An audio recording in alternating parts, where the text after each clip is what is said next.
TikTok হোক কিংবা YouTube, সব জায়গায় চিলক্সের নাগা ড্রামস আর খানাসের নাগা উইংসের ক্রেজ খুব বেশি। তো সেদিন চিলক্সের নাগা ড্রামস নিয়ে খানাসে চলে যাই এবং ভয় থাকি যে খানাস থেকে আবার নাকি আমাকে বের করে দেয়। খানাস থেকে আমি খানাসের সবচেয়ে স্পাইসি নাগা উইংস অর্ডার করে দিই এবং একটি কোল্ড কফি অর্ডার করি। আর হচ্ছে চিলক্সের নাগা ড্রামস তো আমার কাছে ছিলই।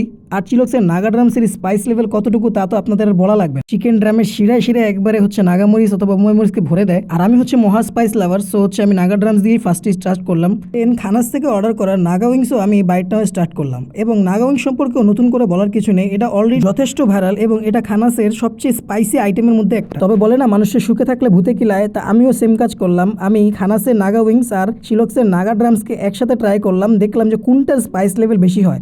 অ্যান্ড বিলিভ মি, আপনার এক্স গার্লফ্রেন্ড অথবা এক্স বয়ফ্রেন্ডকে মারার জন্য এটা one of the best thing. Just look at my brother's reaction after eating it.